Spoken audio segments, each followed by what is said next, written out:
A midnight silence, then a sudden trumpet blast. Darkness and light colliding in one breath. That's the image Scripture gives us of the day no one expects, yet everyone will face. But here's the shocking truth. Jesus didn't just describe the great events of the end. He left a hidden sign, buried in his own words, that almost everyone has ignored. Why did he warn that people would be eating, drinking, marrying, living ordinary lives right before the world changed forever? Why did he insist, again and again, that the danger wasn't in the sky, but in the heart? And what does it mean for you personally if the very sign that separates the ready from the unprepared is something you've heard all your life but never truly understood? In this video, we'll uncover that forgotten key, a command spoken by Jesus himself that reveals who will be taken and who will be left behind. You'll see prophecy in a way you've never seen before, and once you hear it, you'll never be able to look at his words the same again. But beware, ignoring this sign is the greatest risk of all, because it decides your eternity. So if you love to uncover the hidden truths of Scripture, subscribe to the channel and turn on the bell so you won't miss what's coming next. Thank you so much for being here. There's a striking truth hidden in plain sight. Jesus' words about the end times were repeated countless times in churches, prayers, and sermons. Yet, within those familiar passages, there lies a signal almost everyone missed. People were waiting for earthquakes, wars, and cosmic signs.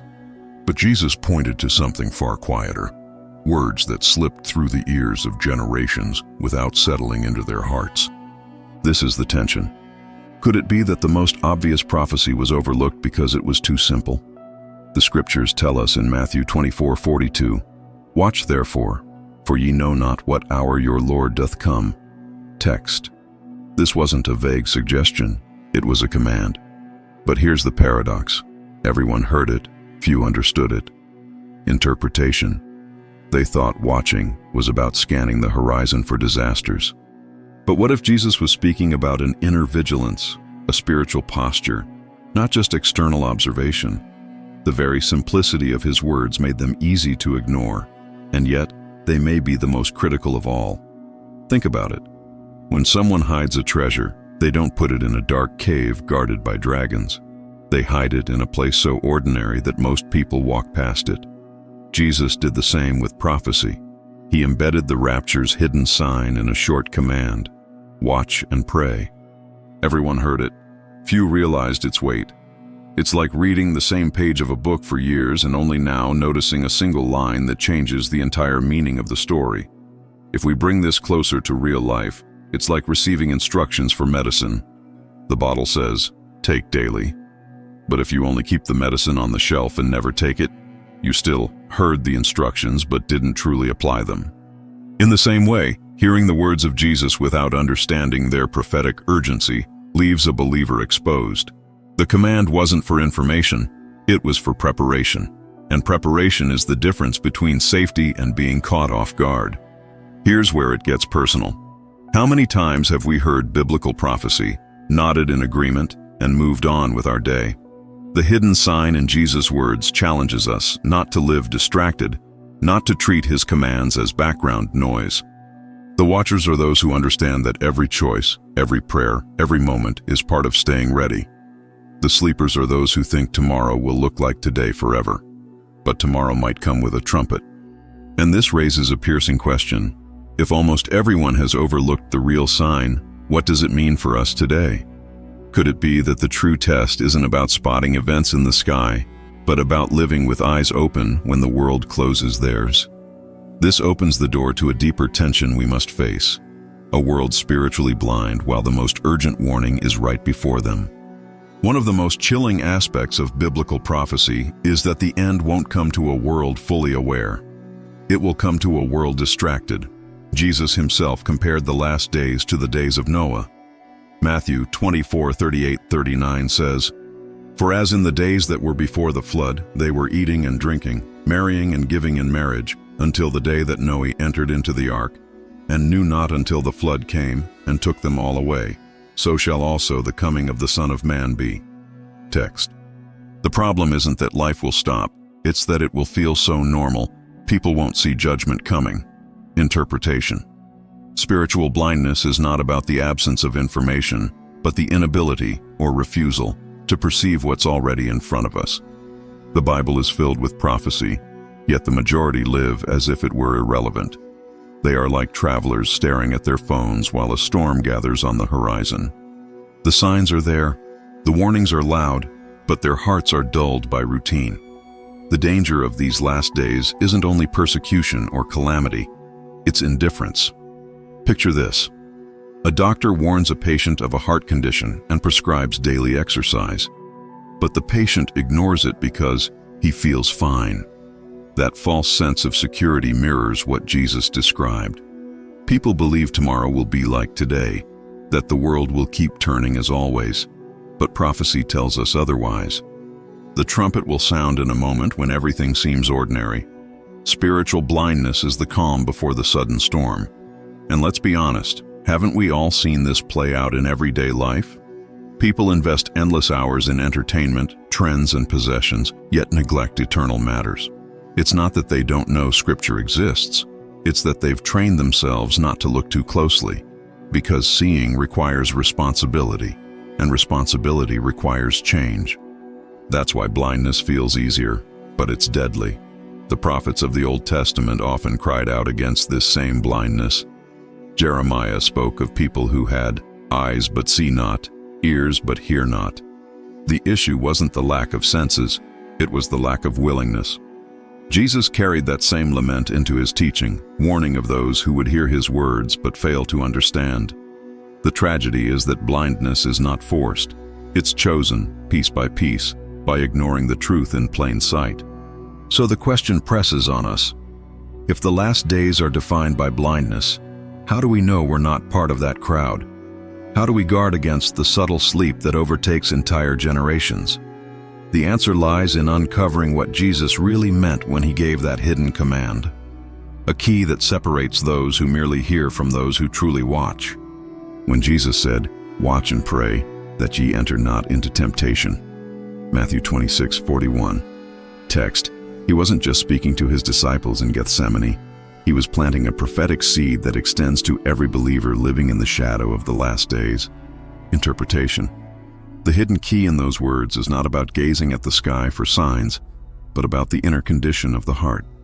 Vigilance and prayer are not optional accessories to faith. They are the dividing line between those who will be ready and those who will be swept away. Think of the power in those two commands: watch and pray. Watching is about awareness, being awake to the times, alert to the subtle currents of the world, sensitive to the voice of God. Praying is about connection, staying rooted in His presence, anchored when everything around us is unstable. Together, they form the filter of prophecy. Without them, even someone who knows the Scriptures could be caught unprepared. With them, even the simplest believer can stand firm when chaos comes. To bring this into perspective, imagine a guard at a city wall. His job is not to predict when the enemy will come, but to remain awake. The danger is not the enemy's strength, it's the guard's drowsiness. Jesus' command is exactly that: stay awake, spiritually. A distracted heart becomes the perfect target for deception. Watching doesn't mean paranoia, but attentiveness. It's like driving at night. You don't know exactly when a curve will come, but your eyes on the road make all the difference. Prayer, on the other hand, is the breath of the soul. Without it, a believer suffocates in the noise of the world.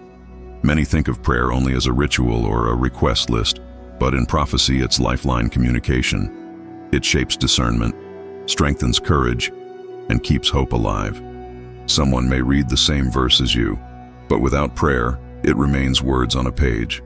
With prayer, it becomes a sword in your hand. That's the hidden key Jesus left, not just to know prophecy, but to survive it. Let's be real. How many of us have watched the news more than we've watched our own hearts? How many pray only in moments of crisis instead of daily building that unbroken connection? Jesus wasn't calling for occasional attention. He was establishing a rhythm of readiness. The rapture sign isn't an external phenomenon. It's the internal posture of those who watch and pray consistently. That posture can't be faked. It will reveal itself when the trumpet sounds. And this realization opens up an even deeper layer. If vigilance and prayer are the true signs, then the separation at the end will not be random. It will be the natural outcome of a lifetime of choices. Two people may sit in the same church pew, hear the same sermons, sing the same hymns, but one will be taken and the other left. What made the difference? Jesus' hidden key. Who watched and who didn't?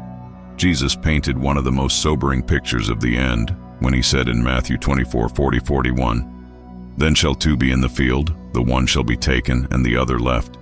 Two women shall be grinding at the mill, the one shall be taken and the other left." Text. Interpretation. This isn't just a poetic illustration, it's a warning about a sudden, irreversible division. People who share the same roof, the same work, even the same church seat, will find themselves eternally separated. The line isn't drawn by culture or position, but by readiness. This separation will be quiet yet absolute. Notice the detail. The people in Jesus' example weren't doing evil things. They were working, grinding grain, living ordinary lives. What distinguished them wasn't their activity, but their posture. One was awake, the other asleep. One lived with eyes open to prophecy, the other lived as if tomorrow was guaranteed. It's not about the drama of the world outside. It's about the state of the soul within. Think of a ship heading toward an iceberg. Two passengers may be in the same cabin, eating the same meal, hearing the same music. But when the alarm sounds, the one who listened and grabbed the lifeboat survives, while the one who shrugged it off perishes. The difference isn't luck, it's response. Jesus' words strike us with that same weight. The rapture will not negotiate with excuses. It will separate the watchers from the sleepers in a moment. And here's where the tension grows. Sleepers often don't realize they are asleep. A man can attend church faithfully, know the scriptures by memory, and still live in spiritual slumber, focused on the shell, blind to the core. Watchers, on the other hand, may not have grand titles or recognition, but they cultivate vigilance in secret prayer and daily faith. What looks insignificant in the eyes of the world becomes decisive before the throne of God. This duality, watchers and sleepers, runs deeper than mere categories. It echoes through history. In Noah's day, people laughed until the ark door closed. In Lot's day, Sodom celebrated until fire rained down. In Jesus' parable of the virgins, 5 were wise with oil in their lamps, and 5 were foolish, caught in the dark. Each story is a mirror, showing us that the separation has always been about who stayed awake and who drifted off. And the pressing question remains, if Jesus' warning draws this invisible line, where do we stand? Are we truly watchers, with lamps trimmed and burning, or are we drifting into the comfort of sleep? The moment of separation won't announce itself, it will simply happen. And the most unsettling thought is this: both groups will think they're ready, but only one will be taken. The most unsettling part of Jesus' warning is that the sign isn't far off in the distance. It's already here. Luke 21:34-36 says, "And take heed to yourselves, lest at any time your hearts be overcharged with surfeiting and drunkenness and cares of this life, and so that day come upon you unawares. For as a snare shall it come on all them that dwell on the face of the whole earth. Watch ye therefore, and pray always." Text. Interpretation. The trap doesn't appear when people expect it. It closes when they least imagine. That's why urgency isn't optional. It's the essence of readiness. Think about how a trap works. The prey is calm, unaware, convinced it's safe. Then, in a blink, everything changes. Jesus compared his return to a snare for this very reason. The danger lies in the ordinary. Eating, working, planning tomorrow's tasks, none of these things are sinful. But when they consume the heart, they blind it. The moment we treat eternity as a distant theory, the snare is already tightening. That's why Jesus' hidden sign is alive right now. Consider daily life. How often do we say, "I'll pray later," or "I'll read tomorrow"? Hours become days, days become years, and the soul grows dull. Urgency means breaking this cycle today. Just as someone with a medical condition doesn't wait for symptoms to worsen before starting treatment, so a believer cannot wait for more signs to appear before living awake. The time to act isn't when the trumpet sounds. It's while the silence still lingers. Urgency also means recognizing distraction as the greatest enemy. Not open rebellion, not obvious sin, but distraction. Small things pulling us away from eternal focus. It could be endless scrolling, constant busyness, or even noble causes that drown out intimacy with God. The scriptures don't say the foolish virgins hated the bridegroom. They simply weren't ready when he came, and that lack of readiness cost them everything. What about us? Are we distracted by what seems harmless, while ignoring what is vital? There's also a personal weight here. Prophecy isn't meant to create fear, but to awaken. When Jesus said, "Watch," he was urging every generation to live as if he might come today. That urgency keeps the soul sharp, the lamp burning, the heart alive. Without it, we slip into the blindness of routine. With it, every prayer, every act of faith, every moment of obedience becomes preparation for eternity. And that preparation cannot be borrowed from anyone else. It's personal. So the truth presses closer. If the hidden sign is not about waiting for a headline, but about living with urgency, then the choice stands before us now. Are we awake or are we asleep? Will we treat Jesus' words as background noise, or will we recognize that the sign is already here? The difference between taken and left will be decided not tomorrow, but in the choices we make today, choices that echo into eternity. Now you've seen it, the hidden sign Jesus left in his own words. Watch and pray. Not a distant prophecy, not a cosmic event, but a choice lived out in the ordinary. And this choice is yours. Will you stay awake, or will you drift into the sleep that blinds the world? What would it look like if you truly lived as a watcher? How would your prayers sound if you believed the trumpet could blast tonight? What would change in your priorities, your time, your heart, if you knew that eternity might interrupt the silence at any moment? This isn't about fear, it's about clarity. Jesus gave us the key so no one would be caught unaware. The question is, will you use it or will you ignore it? Only you can decide. So I invite you, share your thoughts in the comments. Did this message open your eyes? What part of Jesus' words struck you the most? I'd love to hear from you. And if you want to keep uncovering the hidden truths of Scripture, make sure to subscribe, hit the bell, and like this video so you don't miss what's coming next. May the Lord keep your heart awake, your lamp burning, and your soul ready for the day He comes. And may God bless you always.